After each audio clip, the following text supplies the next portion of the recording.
अस्सलाम वालेकुम एवरीवन, कैसे हैं आप? आई होप आप ठीक होंगे इंशाल्लाह। तारी में मज़ेदार खस्ता और लाजवाब आलू के कबाब खाने का दिल चाह रहा है तो बस तैयार हो जाएं, क्योंकि आज मैं आपके लिए लाई हूँ एक ऐसी ज़बरदस्त और नई रेसिपी जो आपके दस्तरखान की रौनक बढ़ा देगी। ये कोई आम कबाब नहीं है, बल्कि बहुत ही ख़ास स्पेशल मज़ेदार आलू के कबाब है। बाहर से क्रंची, अंदर से नरम और जायका ऐसा कि बस खाते ही दिल खुश हो जाए। तो देर किस बात की, चलते हैं किचन में और बनाते हैं झटपट मज़ेदार अफ्तारी के लिए बेहतरीन आलू के कबाब। आलू कबाब बनाने के लिए सबसे पहले हमें चाहिए उबले हुए 2 आलू, और उसके बाद मैंने इसमें शामिल किया और भी मज़ेदार बनाने के लिए 2 से 3 4 चिकन की बोटियाँ। इनको मैंने पहले नमक और लहसुन डाल के बॉईल कर लिया था, फिर हाथों की मदद से इसके रेशे बना लिए। यहाँ पर जी हमने चिकन शामिल कर दिया आलू के साथ। अब शामिल करते हैं जी इसमें हरी मिर्च। यहाँ पर जी मैंने 2 सब्ज़ मिर्चें ली हैं, उसको बारीक चॉप कर लिया है, जो जायके को और भी तीखा और खुशबूदार बना देगी। इसमें शामिल करते हैं हाफ़ टी स्पून लाल मिर्च और हाफ़ टी स्पून ही इसमें नमक का शामिल करेंगे। अब इसमें शामिल करेंगे 1 टीस्पून भुना हुआ ज़ीरा। भुने हुए ज़ीरे से टेस्ट बहुत ही ज़बरदस्त आता है। और इसमें थोड़ी सी शामिल करेंगे काली मिर्च पाउडर और सूखा पिसा हुआ धनिया हाफ़ टी स्पून। अब कबाबों को मज़ीद खुशबूदार बनाने के लिए इसमें शामिल करते हैं चाट मसाला, और जो चाट मसाला है कबाबों को बनाएगा लाजवाब।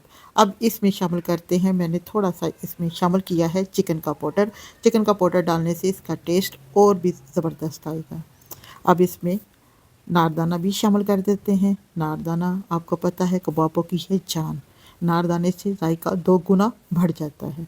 अब इसमें शामिल करते हैं 1 टीस्पून साबुत नारदाना। और कबाबों को खुशबूदार और जायकेदार बनाने के लिए अब इसमें शामिल करते हैं हरा सब्ज़ धनिया काट के। इसे पहले वॉश कर लिया, फिर मैंने इसे कबाबों में शामिल कर लिया है। इसमें तमाम मसाले डालकर अब हम करते हैं इसे मिक्स अच्छा सा, ताकि आलू, चिकन और जो तमाम मसाले इसमें ऐड किए हैं वो अच्छे से हो जाए मिक्स।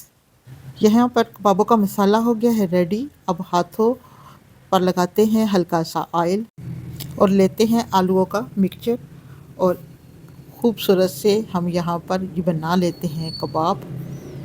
यहाँ पर मैंने गोल शेप में बनाई है, आप किसी भी शेप में कबाबों को बना सकते हैं। ये देखिए कितने ज़बरदस्त हमारे यहाँ पर ये कबाब बन के हो गए हैं रेडी। अब मैंने प्लेट में एक साइड पे रख लेती हूँ, 1 बाय 1 करके बना के मैं इसी तरीके से तमाम कबाबों को तैयार कर लूँगी। लीजिए यहाँ पर जी हमारी आलू की टिक्कियाँ बन के होगी है रेडी। अब हम इन्हें फ्राई करने के लिए सबसे पहले एक बाउल लेते हैं, उसमें शामिल कर देते हैं एक अंडा, और अंडे को करते हैं अच्छा सा मिक्स। और मिक्स करते हुए इसमें शामिल कर देते हैं थोड़ा सा ज़ीरा, और फिर से मिक्स करते हैं और चूल्हे की फ्लेम को ऑन कर देते हैं और तवा ऊपर रख देते हैं। तो मैं तवे पे डाल देती हूँ ऑयल को। मैं शैलो फ्राई कर रही हूँ, आप चाहें तो इसको डीप फ्राई भी कर सकते हैं। और एक टिक्की उठाती हूँ आलूओं की और अंडे में करती हूँ डिप, और तवे पर फ्राई करती हूँ। हल्की आंच पर मैं शैलो फ्राई कर रही हूँ, ताकि इसी तरह तमाम टिक्कियों को मैं अंडे में डिप करके तवे पे डाल देती हूँ।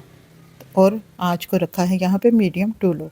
जी एवरीवन, आप मेरी वीडियो को कहाँ से वॉच कर रहे हैं, कौन से सिटी और कौन से कंट्री से? यहाँ पर जी मैंने तमाम टिक्कियाँ डाल दी हैं तवे के ऊपर फ्राई होने के लिए, और आंच जो है वो मीडियम टू लो है। 1-2 मिनट के बाद हम इसकी कर देते हैं साइड चेंज।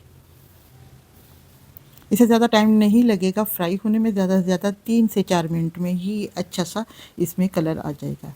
इसी तरह हम उलट पुलट करते हुए गोल्डन फ्राई करते हैं इन टिक्कियों को। यहाँ पर जी देखिए कितना गोल्डन सा कलर टिक्कियों का आ चुका है। यहाँ पर जी रेडी हो गई हैं टिक्कियाँ बन के। अब हम इसे सर्व करते हैं। यहाँ पर जी हो गए हैं हमारे आलू के कबाब बन के रेडी।